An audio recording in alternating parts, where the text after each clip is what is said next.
Bonjour. Bonjour à toutes et à tous. Je suis très contente de vous accueillir aujourd'hui, d'accueillir nos intervenants et de retrouver les étudiantes et les étudiants aujourd'hui pour cette journée d'études intitulée Une couleur de trop, je reprends mon souffle, proposée par Arnaud Dubois et Alain Doré. Heureuse à plus d'un titre, parce que cette journée d'études s'inscrit dans un processus pédagogique assez long et que c'est important de pouvoir suivre cette démarche dans le temps.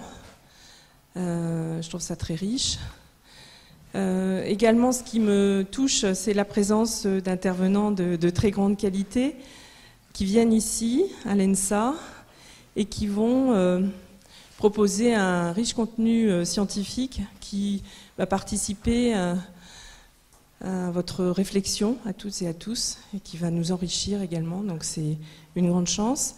Et enfin, parce que cette journée d'études est accompagnée d'une exposition coproduite par le FRAC Nouvelle-Aquitaine et l'ENSA, et que la perspective de passer un mois, que dis-je une semaine, un mois en présence de toutes ces œuvres de grande qualité, je trouve que c'est extrêmement réjouissant pour nous tous.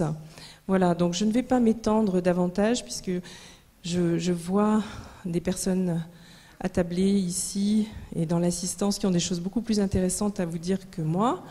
Je vous attends toutes et tous pour le vernissage ce soir. Malheureusement, je n'aurai pas votre chance de pouvoir écouter toute la journée les interventions, mais je sais que Josette est à la manœuvre pour une captation et que donc nous pourrons digérer tout cela tranquillement. Voilà, je vous souhaite une très bonne journée, un beau temps d'échange et on se retrouvera au fil de la journée, bien sûr. Voilà, bonne journée, bonne matinée déjà.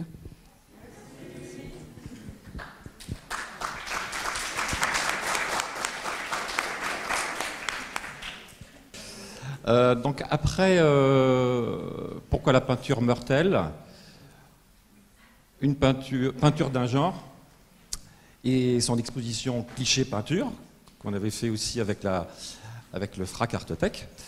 Une couleur de trop. Donc en fait, il y a une particularité en fait avec ces journées d'études, c'est de faire tableau. Faire tableau, c'est-à-dire que en fait, vous êtes les spectateurs et des acteurs, et en arrière-plan, une exposition, une couleur de trop. Donc, en fait, pour composer ce tableau, on a un commissaire d'exposition, Benoît Decron, un critique d'art, Thierry Deduse, et deux artistes, Sandrine Maheo et Francis Boitevin. Pour compléter ce tableau, l'exposition que l'on verra, que vous avez déjà vu, mais que l'on verra davantage ce soir parce que c'est le vernissage. On a choisi pour ça des œuvres en fait, où les artistes ont joué et déjoué les codes de la représentation. Et par un élément en fait, que l'on trouve assez prégnant dans les œuvres, par la couleur. Alors, dans les œuvres qui composent l'exposition, on a Bernard Fries, par exemple, qui fait un travail avec qui a utilisé un rouleau non pas pour faire de la peinture, mais un rouleau en plastique, je crois que c'est ça, hein, Yannick, qui était plus fait pour en fait, marquer le sol sur le béton de faux l'image du caillou, quoi. Et en fait, il va saturer comme ça l'espace du tableau en répétant, ce qui nous donne une espèce de peinture un petit peu comme ça, pointillisme. Et puis, ça c'est sur le grand mur là-bas. Et puis on a à côté Jane Harris, qui va faire un monochrome noir, mais en fait qui va utiliser, je vais dire presque le procédé de soulage, parce que en fait elle va iriser la surface tout simplement en orientant le pinceau de façon à graver comme ça la surface pour que la lumière fasse apparaître une forme.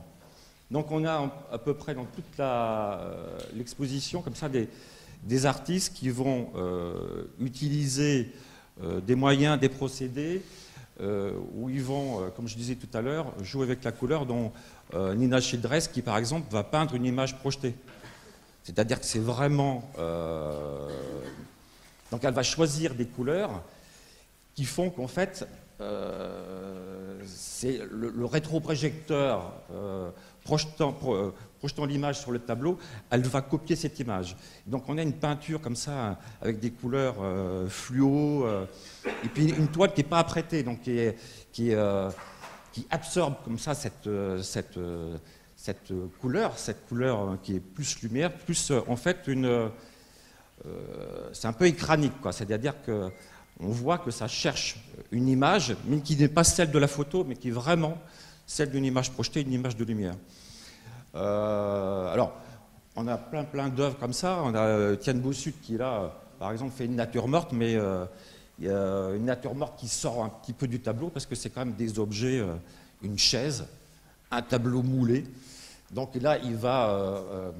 alors lui, il est sculpteur, il n'est pas peintre. Néanmoins, il va chercher comme ça des choses dans la peinture. Donc ça, c'est aussi assez intéressant, cette approche-là. Voilà, donc on a la peinture par la sculpture, la peinture par la photo, la peinture par le numérique, la peinture avec Richard Monnier, hein, le petit Spoutnik là au fond de au fond de l'expo. Puis on a la peinture par la politique, avec, même si c'est pas sa démarche essentielle d'Oleg Kraganès, qui reprend François Hollande avec la rose du Parti Socialiste. C'est pour ça qu'il a choisi cette couleur. Donc voilà. Donc on a, en fait, dans l'exposition, on a essayé comme ça de retrouver chez les artistes comment, par la couleur, en fait d'une manière très différente, parce qu'ils ont tous en fait des enjeux différents par la couleur, parce que Jane Harris, par exemple, a un travail, on va dire, quelque part très classique, entre guillemets, parce qu'en fait, c'est un travail très maticien, comme ça, de forme, etc. Mais justement, l'enjeu là, il est simplement dans la composition. Mais à quel moment donné, là, dans nos invités, là, à quel moment donné, il y a une couleur de trop? En fait, c'est un peu quoi la couleur de trop, quoi? Alors, couleur de trop, c'est un petit peu quelque chose qui est en trousse, quelque chose qui fait... C'est la goutte qui fait déborder le vase, mais c'est quelque chose aussi qui nous échappe. Et puis, mais en fait, ça fait un petit peu partie de l'histoire de l'art. Il y avait une œuvre qu'on voulait, mais qui était John Armleder, mais qui a été prise dans une autre exposition, donc on n'a pas pu la voir. Mais je crois que c'était à Bordeaux, hein, Yannick. Quand il a choisi les rouleaux de moquette. Ou à Châteauroux, peut-être, ouais c'était à Châteauroux. Alors, d'autant plus, où tout d'un coup, il décide de sortir le rouleau de moquette de Leroy Merlin pour le mettre dans un lieu d'exposition. En fait, du coup, c'est un rouleau de moquette, mais tout d'un coup, ce qu'il doit donner à voir, avant tout, c'est certainement le côté assez pictural, finalement, du rouleau de moquette. C'est plus le rouleau de moquette. En fait, c'est aussi ces déplacements-là qu'on a essayé de retrouver dans l'exposition, où les artistes vont engager comme ça des démarches, comme General Heidi va complètement au travers de l'objet industrialisé. Donc voilà, donc dans l'exposition, on a vraiment comme ça quelque chose d'assez éclectique sur les manières et les approches. C'est pour ça que vous avez un grand mur là sur l'entrée de l'exposition, où vous avez, c'est le tableau dans le tableau. Hein, donc on a quand même mossé avec Bernard Friese, Jane Harris et Charlotte Jaffe. Donc c'est quand même... je suis pas sûr qu'on ait vu souvent comme ça ces artistes comme ça regroupés l'un avec l'autre, l'un dans l'autre. Voilà. Donc voilà, je vais m'arrêter là. Je vais laisser Arnaud Dubois intervenir. Donc je dis bonne journée et puis que la couleur soit avec vous.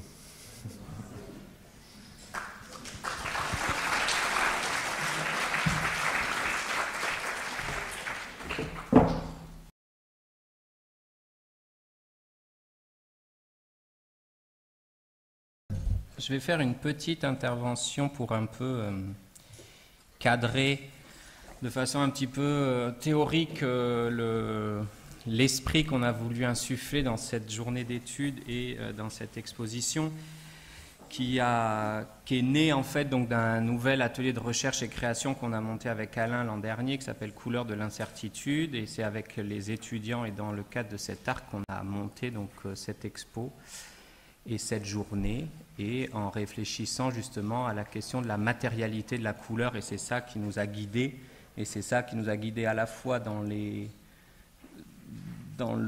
parcours qu'on a fait dans les collections du FRAC et qui anime notre réflexion sur la couleur en lien donc avec une école d'art et donc avec des ateliers, des pratiques de coloration.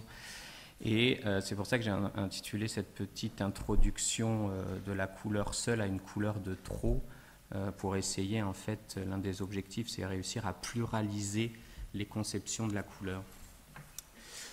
Donc, durant les 150 dernières années, plusieurs millions de composants colorés ont été synthétisés. En 2013, le Color Index, qui est en fait qui est publié en fait depuis 1924 par les Society of Dyers and Colorists britanniques, qui est donc une association qui s'est créée en 1884 au moment donc de l'industrialisation des sociétés européennes, mais aussi publié en collaboration avec l'American Association of Textile Chemists and Colorists.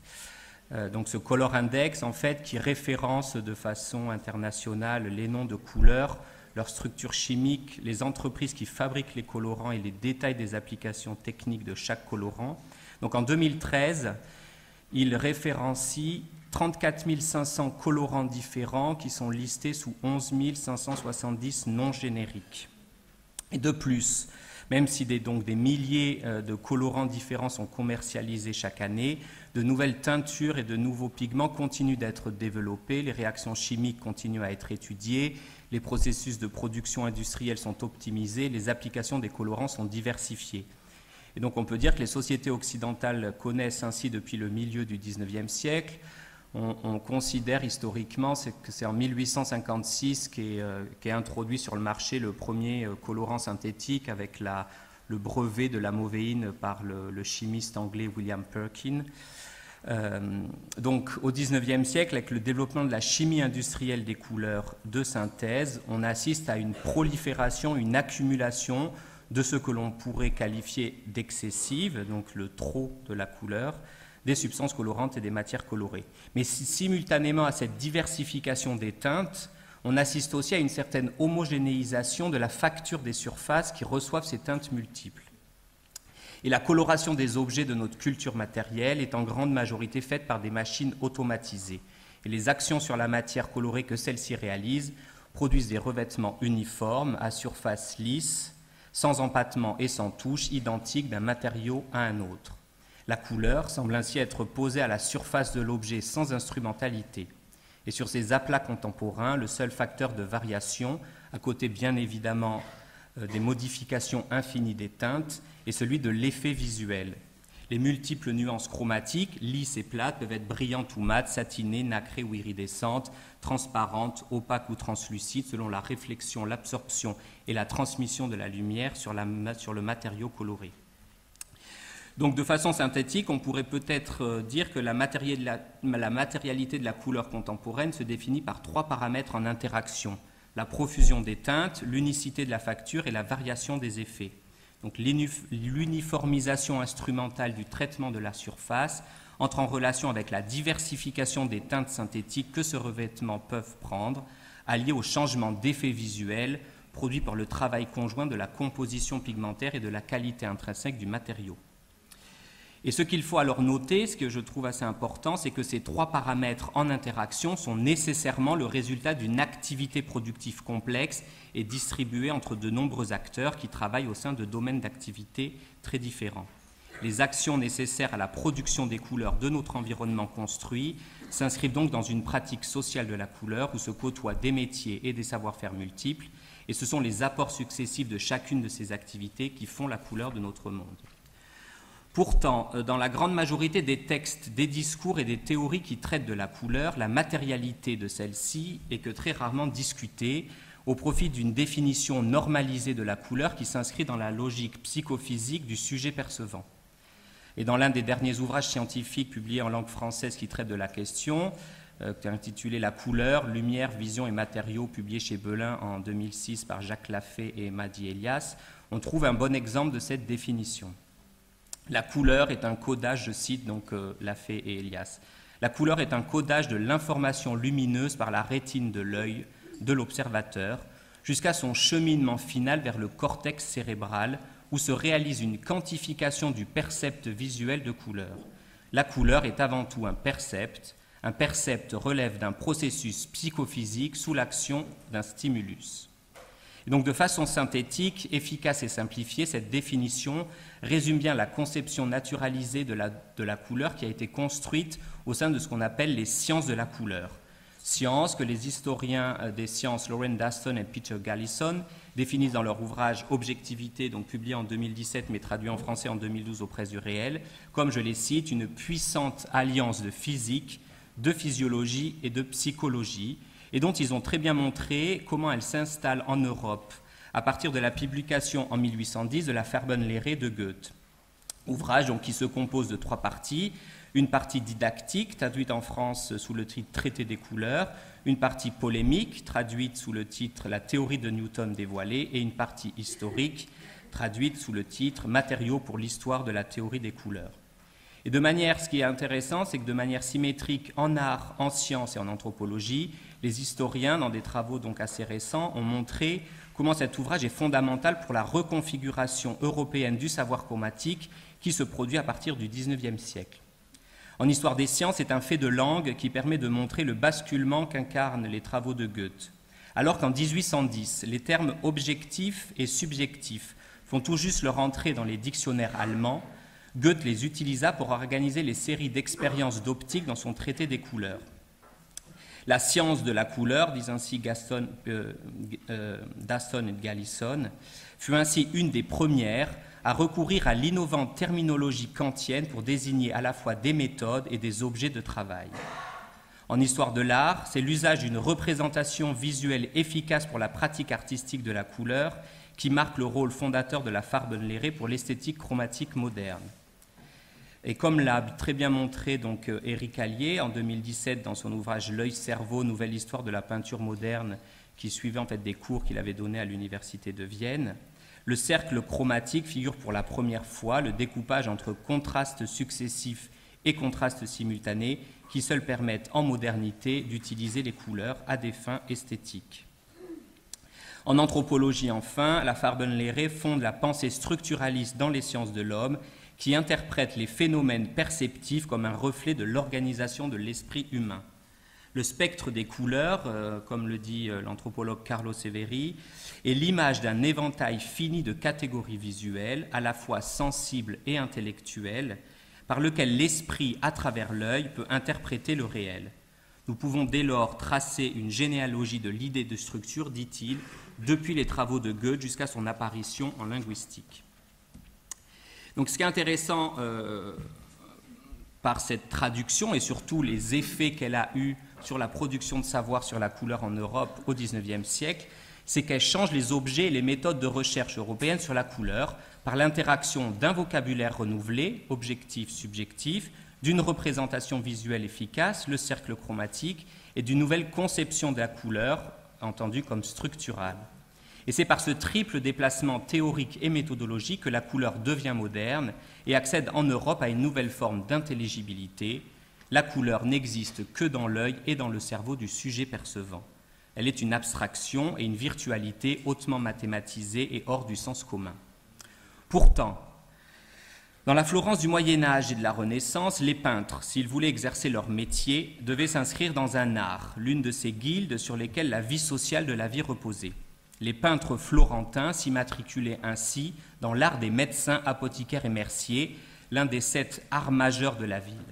Les historiens de l'art du XIXe et du XXe siècle ont rarement résisté à la tentation d'identifier cette immatriculation comme la marque d'un statut subalterne et inférieur ou mécanique imposé à ceux que nous désignons aujourd'hui comme artistes.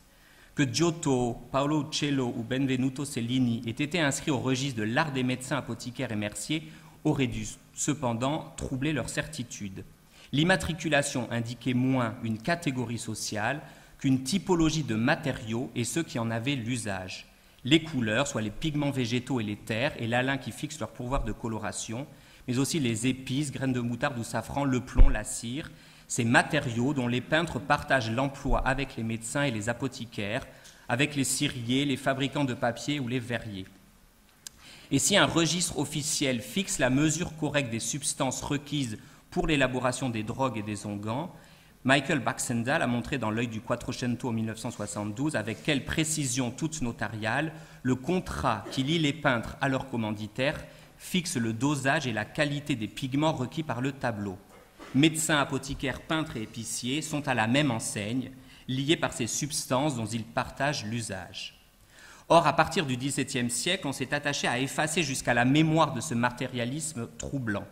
Les académies des beaux-arts et la doctrine de l'art, dont elles sont le creuset, ont rompu les amarres avec l'épicerie des couleurs et des teintures. L'horizon du beau, idéal, et de l'idée, donc cette esthétique kantienne, qu'a repris ensuite Goethe par l'organisation de ces expériences optiques, donc se substitue à la boutique de fard et d'onguents. Il faut dès lors extirper la peinture de toute parenté avec cette cosmétique que déjà au IVe siècle avant Jésus-Christ, Platon dans le Phèdre condamnait en tant que pharmacon. Jacqueline Lichtenstein, comme vous le savez, en 1989, a livré une étude désormais classique de cette stratégie d'épuration dans la couleur éloquente. Pour nombreux et récurrents qu'ont été les résistances et les gestes de protestation des peintres, de Fragonard à Goya jusqu'à Cézanne, et on pourrait en citer encore, et nos artistes vont aussi en parler, la doctrine moderne de l'art en Europe s'est alors durablement édifiée contre la boutique des couleurs. Elle s'est affiliée aux théories dites scientifiques de la couleur qui lui fournissaient la physique et l'optique, au risque du déni.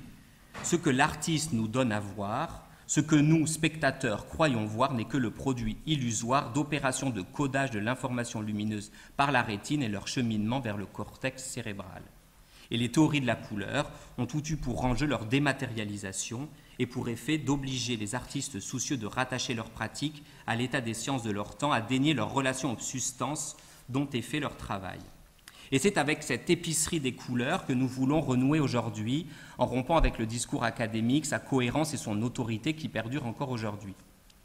De récentes expositions sur les origines de l'abstraction ont en effet montré à quel point beaucoup d'historiens de l'art peinent à prendre leur distance avec ce que j'appelle la législation chromatique pour les arts, que l'on voit fleurir à partir de la seconde moitié du XIXe au sein des débats de l'esthétique scientifique, des options théoriques de Chevreul ou de la psychophysiologie de la perception, débats qui ont trop souvent tendance à ne penser que la couleur seule, c'est-à-dire au singulier et dans une volonté de maîtrise de ses excès. L'exposition donc, et cette journée d'études, Une couleur de trop, qui nous réunit aujourd'hui, propose au contraire un matérialisme radical de la couleur qui saute à pieds joints par-dessus 3 siècles d'histoire et de théorie de l'art. Nous voulons vous amener hors du champ balisé de la culture et de l'art coloriste, au plus près des opérations de coloration et qui associe à la réflexion sur la standardisation des couleurs au fil du XIXe et XXe siècle l'appréhension des procédures de production industrielle qui autorisent une approche nouvelle des pratiques artistiques référées à leur horizon de production, ce que nous désignerons comme leur écologie chromatique. Et c'est ainsi que prendront donc tout leur sens les analyses du travail de Marthe Véry par Thierry Deduve, les travaux de Sandrine Maheo et Francis Baudevin, ou encore le travail sur les outres noires de Pierre Soulages, dont va nous parler Benoît Decron. Et donc, quand je tiens vraiment chaleureusement à vous remercier d'être avec nous aujourd'hui. Et c'est aussi dans ce cas, donc, de ce matérialisme radical que nous cherchons à réfléchir dans le cadre de cet atelier de recherche et création, que nous avons donc choisi d'exposer les œuvres de Martine Abalea, Étienne Bossut, Nina Childress, Claude Kloski, Ernest T, Sylvie Fanchon, Bernard Fries, General Idea, Richard Hamilton, Jaina Harris, Shirley Jaffe, David Malek, Anita Molinero, Richard Monnier, Olivier Mossé, Florent Donani, Loïc Raguenes et Hugo Schauer-Boss, grâce donc à un partenariat avec le FRAC Artothèque Nouvelle-Aquitaine et une collaboration avec son directeur artistique Yannick Milou. Et donc, je tiens aussi à remercier les étudiantes et les étudiants donc, de l'atelier de recherche et de création Couleurs de l'incertitude, qui ont participé et qui ont été des acteurs essentiels dans le montage de cette expo. Donc je vois ici Lingxi et Louisa, que je tiens du coup personnellement à remercier. Donc pour finir, j'aimerais revenir donc, sur cette définition que donne Walter Benjamin de la couleur. Donc pour Benjamin, dans des écrits de jeunesse des années 1910, il dit « La couleur est d'abord une concentration de la surface. » Et en considérant cette surface chromatique comme le produit de relations sociales, on va aujourd'hui s'interroger sur ce que l'anthropologue de l'art Alfred Gell a défini comme la nature de l'attachement entre les personnes et les choses médiatisée par cette surface décorative qu'est la couleur. Pour Gell, la propriété essentielle de la couleur est qu'elle résiste à la connaissance et qu'une fois qu'une personne se soumet à son attrait, elle est susceptible de rester collée en elle, car justement l'imagination, pour le dire avec Benjamin, pénètre dans cette surface.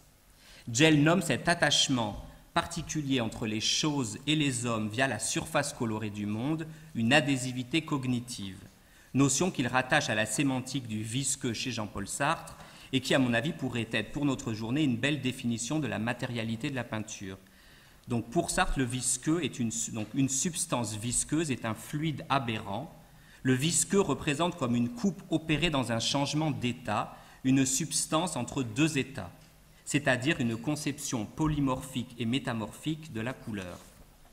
Et donc, que pourrait donc être la couleur? Est-ce une substance ou est-ce une action? Est-ce quelque chose posé là dans le monde extrapersonnel ou est-ce juste une partie de l'imagination humaine? Ou est-ce que cela pourrait être toutes ces choses? Et de telles questions sont hors sujet puisque les couleurs dupent nos catégories usuelles de l'entendement. La couleur, effectivement, toujours nous échappe, résiste et se dérobe. Elle n'est jamais celle que l'on croit. Elle se camoufle et se cache jusqu'à la disparition ou au contraire s'exhibe et se montre dans l'exubérance la plus tapageuse. Elle se plaît à confondre nos idées, nos perceptions, nos valeurs et nos systèmes de représentation. Elle est excessive, s'insinue dans le moindre recoin de notre existence et pourtant elle se soustrait à notre raison. Alors plutôt que de chercher à savoir ce qu'est la couleur, n'est-il pas préférable de se demander ce que la couleur fait et comment elle est faite? Comment la couleur s'accroche-t-elle aux choses et en retour nous accroche-t-elle? C'est ce que nous espérons, quelques questions auxquelles nous tenterons de répondre dans cette journée. Je vous remercie et je vais tout de suite laisser la parole à nos invités.